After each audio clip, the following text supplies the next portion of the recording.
Hello everyone, how are we all doing today? I'm going to be showing you a few different ways to incorporate presets inside of your mixes. So if you're not too familiar with what presets are, this is pretty much just saving adjustments that you've made in your mix. So later on, whenever you're up to a next song, you can come back, use that preset, tweak it up a little bit, and it won't take as much time to get that step done in the mixing process. You can just continue on and get things done faster. That's why presets are very popular amongst a lot of people in today's age. Now, the thing about using presets is it's very easy to just say screw with the whole entire mixing process and mix everything the exact same way because you already have the adjustments, but every single song that you make is going to be a little bit different. So you can't necessarily 100% rely on presets. It was because my presets was ass. Like, I feel like it that's sounded so bad I didn't want to do it because like I would make a song and then I didn't want to listen to it because like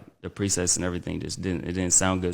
Mainly just think of presets as something to speed up the process and help you out through that process. You shouldn't be totally dependent upon presets. So first thing on your EQ, I don't know if you want to throw any presets on your EQ, to be honest. I think it's just best if you do EQ manually every single time, since every single time you record your song is going to be a bit different than the last. There may be a little bit more things you need to take out more than others. So I wouldn't suggest you use a preset for your EQ. I wouldn't suggest a preset for your gate either.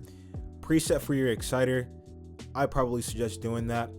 Now, if you wanted to create a preset, how I do that in here, there's always a preset options menu on almost every single plugin inside of FL Studio, and if not in FL Studio, anyone that you buy manually off any websites, there's always a menu for presets. In this case, that menu is right here, Exciter Presets. How I create a preset, very simple.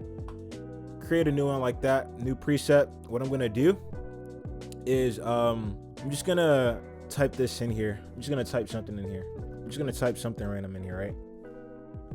Enter. Now that's a preset for my exciter. And what I'm gonna do is close this out, right? And then I'm gonna open up another exciter. I'm gonna open up an exciter on the master track just to show you and give you an example.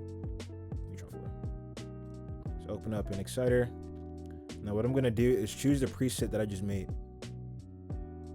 And that's how you save settings for an exciter in Neutron 4. Now if you wanted to do it strictly inside of Fruity and not within these after-party plugins, so for instance, I have two compressors right here. The compressor process can be very difficult sometimes. Using a preset for your compressors can be very useful. It'll just save you a lot of time, especially in my situation where I could spend like half an hour specifically working on compressors. So how you would want to create a preset for your compressor, come over to this button right here and literally just go down here to save preset as, and then type in whatever you want to type in right here. I've already made a preset for this one though, and I called it Fruity Comp, and it shows up under the whichever plugin you're using right over here.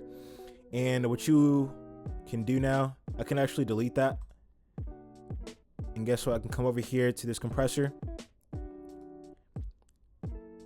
drag it right here, and guess what, that is now the exact same thing that I just made. So for instance, let's just say you wanted to make a preset of your entire vocal chain. All you would essentially need to do is really come over here, boom, create a preset, save preset as, and do that for like the entire vocal chain. Save preset as third, save preset as fourth, save preset as. And once you finish all that, you can literally close this track out, start up a whole nother track, record another set of vocals, open up all these plugins and hit those same presets on the side over here. And if you don't necessarily know where to find those specific presets, all you need to do, if you don't have the option to come over here and choose them like how I do, all you need to do, once you open up those plugins, I'll just do it on like a track where there's nothing in. For instance, Neutron 4, this is a track with nothing on it. All I would have to do for this one is go over here to, I could do after comp or untitled. Untitled is the first EQ I had on here, so I can just choose untitled. Boom, I have everything that I need right there. And you can do the same thing for each specific plugin that you add on this vocal chain. So you can also do the same thing on your master as well. If you were to take a look at my master, you can see I have a bunch on here, which is absolutely ridiculous. But guess what? All I have to do, I can just come over here, make a preset, save preset as, say master, because I can't lie, sometimes the master does take ridiculously long to do. Like, I'm talking about like an hour for me sometimes. So let's do master, save, and all I would have to do next time I make a master in here, I can go to Ozone 10. I don't have anything in here right now, right? Okay, cool. All I have to do, come up here for the presets, master, and I have everything back.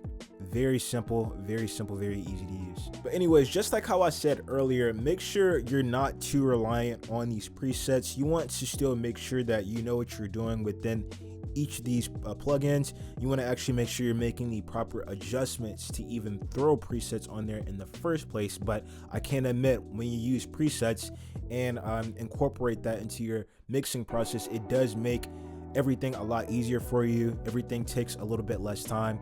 I highly suggest you guys try it out. But alright everyone, if you're interested in learning how to mix your vocals with stock VSTs inside FL Studio, make sure you hit the link in my description so I can give you a detailed step-by-step guide on how to do just that, which I can guarantee will 5 times the speed in which you progress. I hope you got a lot of value out of this video. If you did, always make sure to hit like and subscribe. I'll catch you all in the next one.